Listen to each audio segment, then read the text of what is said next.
Hola, mi nombre es Reinaldo y tengo 32 años. La historia que contaré es algo que me sucedió hace un tiempo, algo que me abrió los ojos a los secretos familiares y a saber que a veces, la ambición puede llevarnos incluso a la muerte. Bueno, comienzo diciendo que mi abuela era una persona de mucho dinero, su casa se asemejaba a una gran finca, era un sitio impresionante con una extensión considerable de terreno. La residencia principal tenía una estructura muy bella, construida con piedra y ladrillo de barro, contaba con varios dormitorios, y cada uno con su respectivo baño.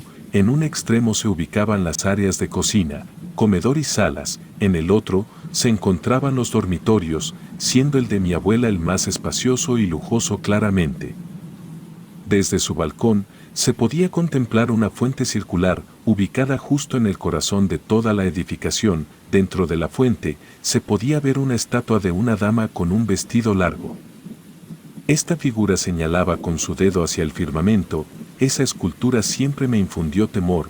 Nadie tenía conocimiento de la identidad de la mujer, ni del significado de su gesto. Detrás de la residencia se hallaban los establos, junto a los animales, pues a pesar de tener mucho dinero, mi abuela vivía en un pueblo.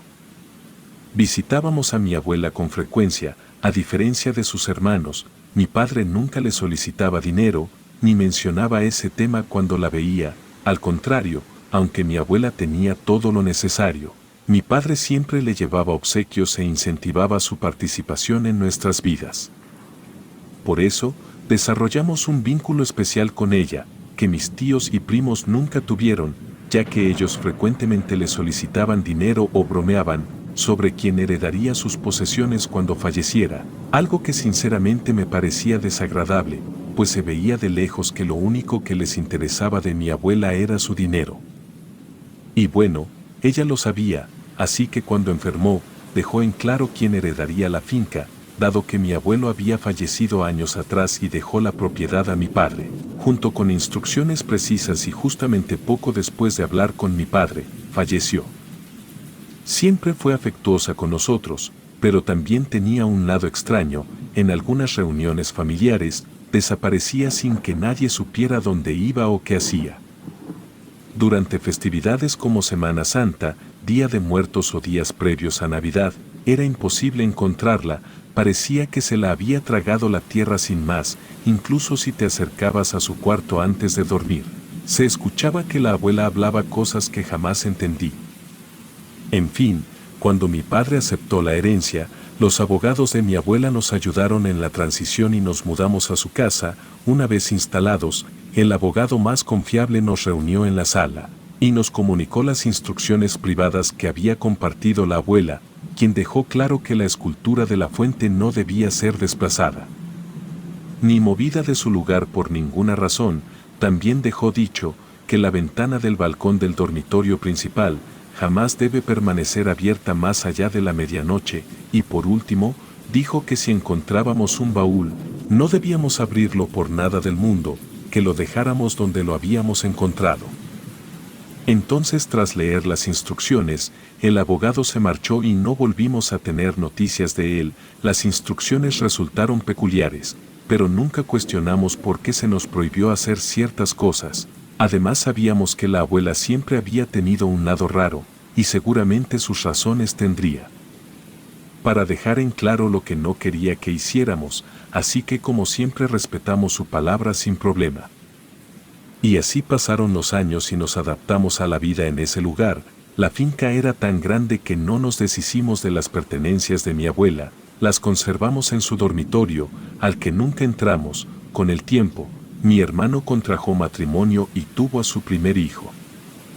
Mi padre le sugirió que usara el dormitorio contiguo al de mi abuela, que estaba desocupado y era amplio, para que lo acondicionara como un nuevo lugar para ellos. Mi hermano aceptó y comenzó a remodelar los dormitorios.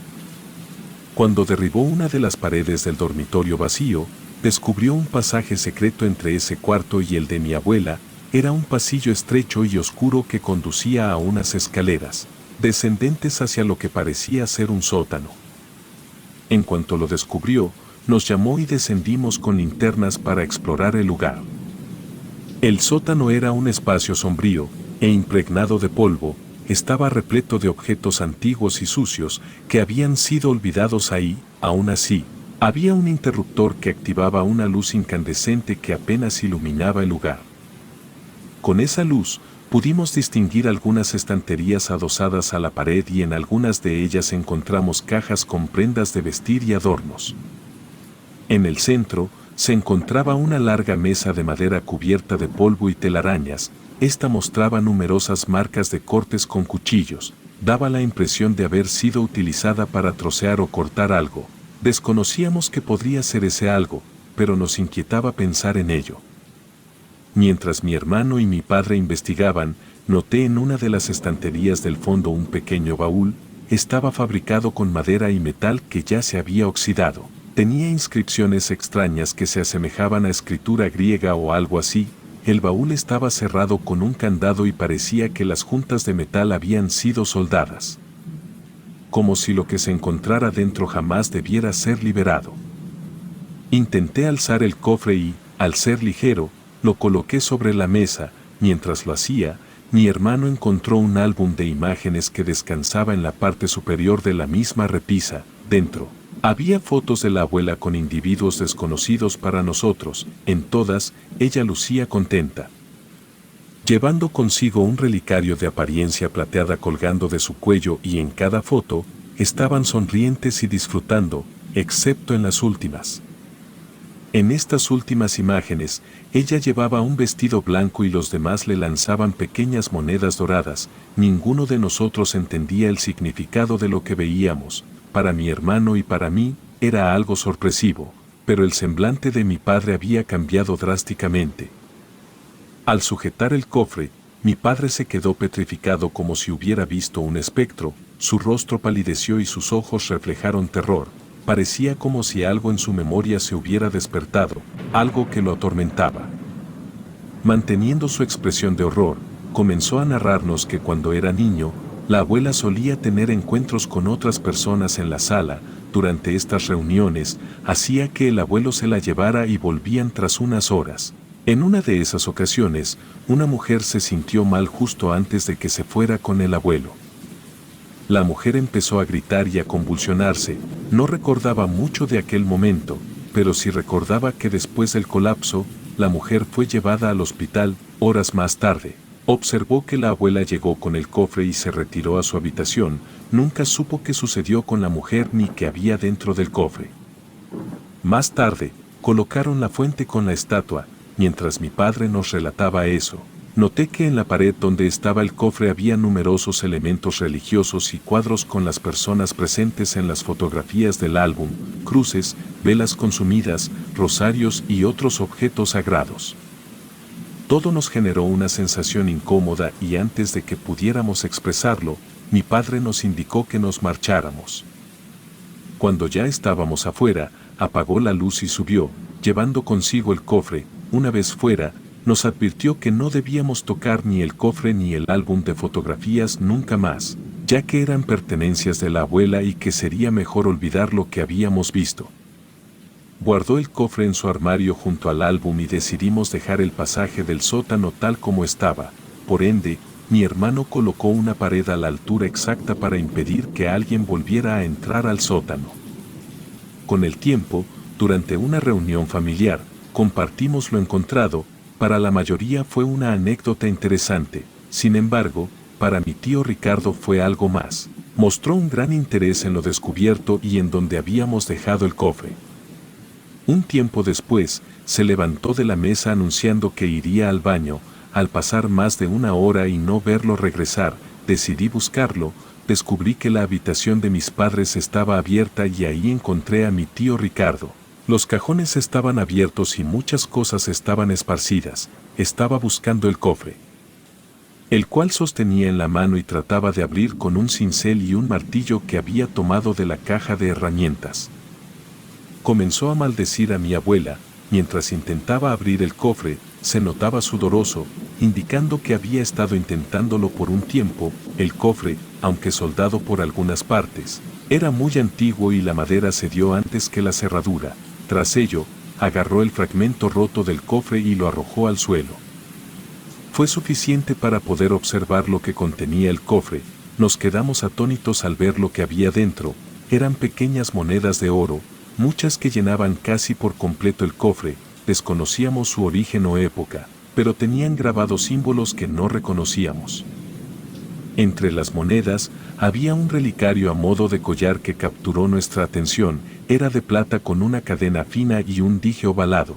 Era el mismo de las fotos y me quedé en shock mientras mi tío lo examinaba y trataba de abrirlo. Al lograrlo notamos que en su interior había espacio para 2 fotografías, pero en su lugar había 2 marcas de sangre, una a cada lado.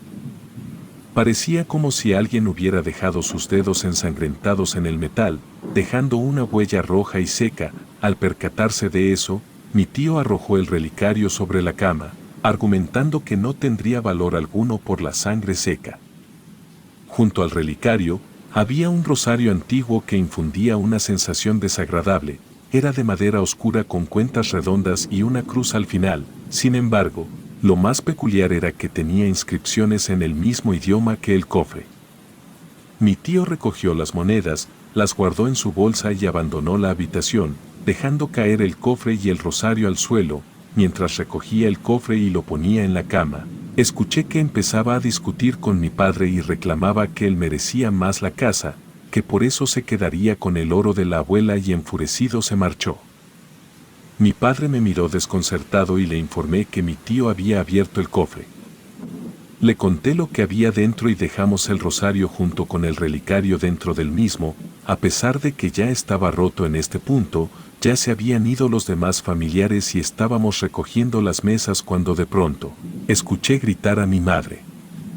Regresando casi de inmediato, dijo que había visto correr a una niña con un vestido y pensó que sería alguna de mis primas y fue a ver, pues al haber animales de aquel lado, era peligroso que fuera sola. Como no vio nada, se regresó y nos contó. No le dimos importancia y seguimos cada uno a lo suyo. Esa misma noche, mientras cenábamos mis padres, mi hermano, su esposa y yo, escuchamos un sonido provenir de la parte trasera. Primero parecía un grito, luego, alguien llorando, y poco a poco se convertía en un sonido ronco y aterrador que al ser tan grave hizo que las ventanas de la casa comenzaran a vibrar. Todos nos miramos confundidos y luego la esposa de mi hermano gritó asustada. Dijo que vio pasar corriendo por la puerta a una persona muy alta. Yo estaba de espaldas a la puerta, por lo que no lo vi, pero ella lucía alterada. Salí junto a mi padre mientras mi hermano trataba de calmar a su esposa. Por la dirección que nos dijo que tomó, parecía ir hacia el cuarto de la abuela. Cuando avanzamos, vimos como la puerta del cuarto, su cuarto, se cerró. Eso no tenía nada de lógica. Ese cuarto no había sido abierto en años y aunque lo hiciera, todos los que vivíamos en la casa nos hallábamos en el comedor. Mi padre, muy tranquilo, me dijo que no me acercara mientras él fue a su cuarto por su rifle. Creímos que alguien se había metido y forzado la puerta del cuarto de la abuela, quizás alguien que quería robar. Cuando mi padre se acercó con el rifle en mano, mi hermano y yo estábamos cada uno de un lado del cuarto por si la persona que se metió se quisiera salir por alguno de los ventanales.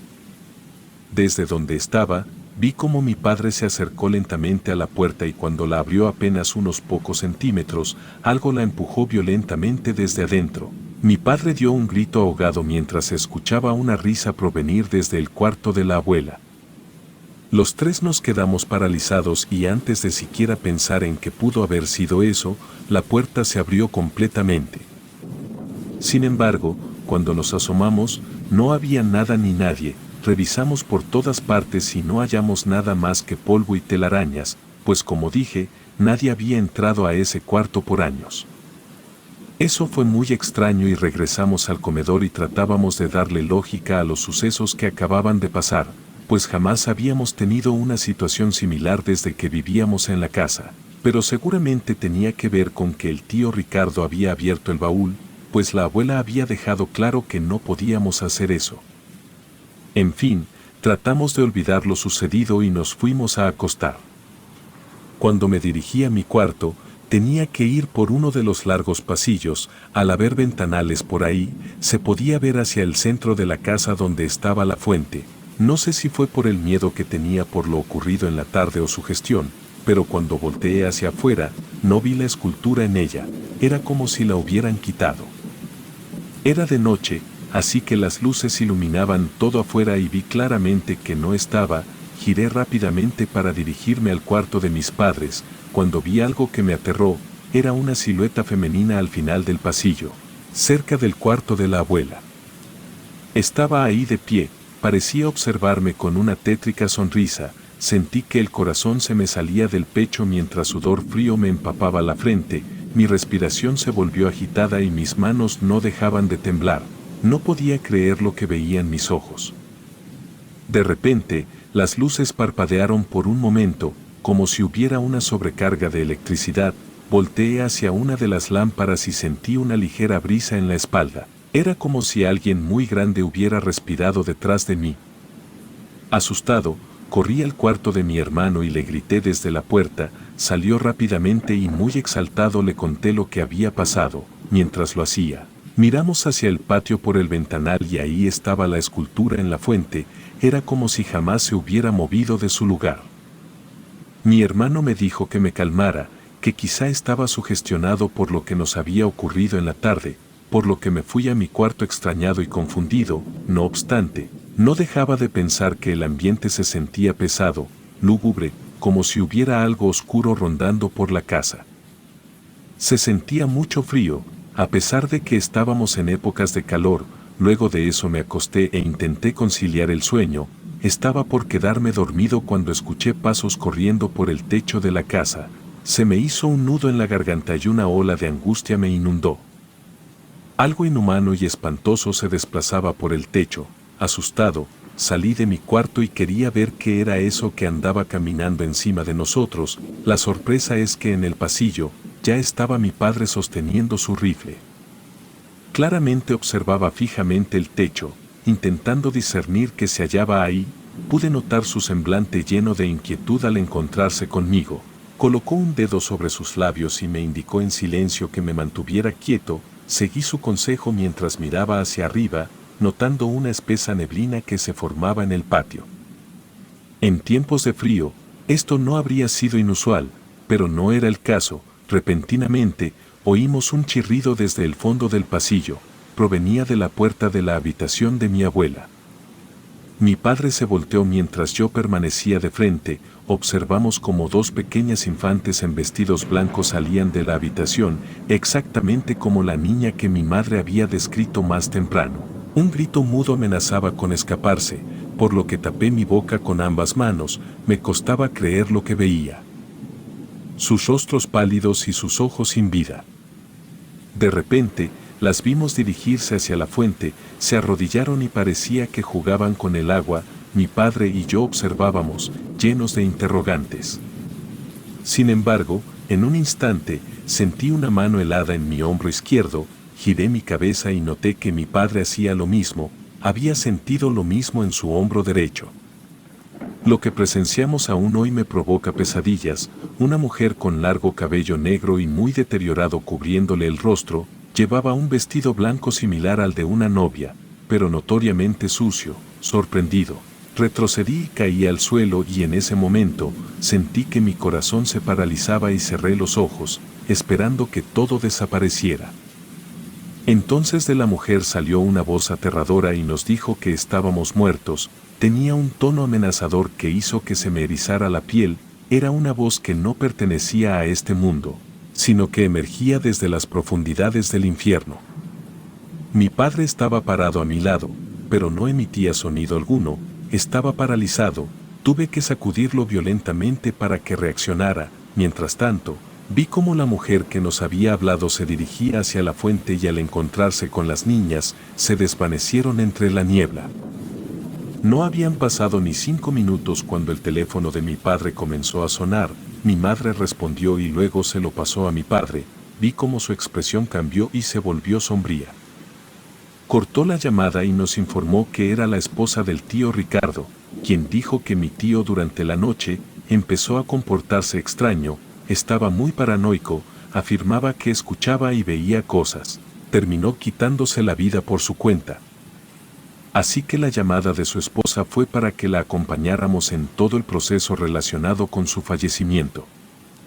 A la mañana siguiente, nos dirigimos hacia donde nos indicó que estaría. Al llegar con ella, nos relató todo lo sucedido desde que regresaron a casa después del almuerzo. Él aseguraba que lo seguía un coche que seguramente mi padre había enviado a alguien para quitarle el oro que había tomado del baúl. Cuando arribaron a su hogar, se encerró en su despacho y durante todo el tiempo estuvo hablando. Al anochecer, se negó a recostarse y descansar, permaneció en la sala con las lámparas encendidas y la bolsa que contenía el oro que se había llevado. Sin embargo, sus gritos cesaron de repente al salir de la habitación. Lo halló con su cinturón rodeando su cuello y tirando desde uno de los barrotes de la sala. Después de eso estábamos charlando sobre todo lo que había pasado en la sala, cuando un caballero que pasaba por ahí se acercó, nos cuestionó por qué hablábamos de monedas de oro. No revelamos demasiado y amablemente le pedimos que se retirara. Nosotros ya no regresamos a la casa, nos quedamos con la esposa de mi tío durante el velatorio y hasta su entierro. Al momento de partir, mi prima me entregó una mochila, dijo que ahí estaban las monedas y que no deseaba saber más de ellas. Las tomé y nos fuimos de ahí. Al llegar a la casa, eran casi las 4 de la tarde y mi hermano con su esposa nos informó que por la mañana había llegado un hombre con vestimenta similar a la de un sacerdote buscándonos. En ese instante, tocaron la puerta. Era ese hombre de sotana, un hombre alto, de tez clara. A pesar de su imponente figura bajo la sotana, mostraba amabilidad. Se presentó con su nombre y nos explicó que venía por encargo de una instancia superior para asistirnos, ya que estábamos en peligro. Nos pidió que le narráramos todo lo acontecido desde el día en que hallamos el cofre. Después de escuchar pacientemente, nos dijo que debíamos irnos de ahí por órdenes de la iglesia. Mi padre le preguntó por qué, pero él le dijo que era algo confidencial. Mi padre le dijo que no íbamos a hacer eso, que por favor se fuera. Era la casa de su madre y a pesar de todo se negaba a dejarla. El hombre solo movió la cabeza de un lado a otro y dijo que no podía obligarnos, pero que debíamos tener cuidado y después de eso se fue. Puse las monedas en donde las encontramos y toda la familia nos reunimos en el patio de la casa, nos tomamos de las manos y rezamos. Además pedimos perdón a la abuela y a los espíritus atormentados. Pedimos perdón en nombre de la abuela. Después de eso, no volvió a suceder nada raro. El sótano quedó cerrado completamente e incluso colocaron tabiques y demás para que nadie entrara. En fin, desconocemos qué ocurrió, no entendemos qué escondía la abuela. Eso sigue siendo un enigma que esperamos sinceramente nunca se nos sea revelado.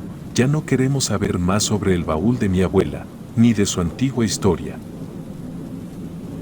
Relato anónimo.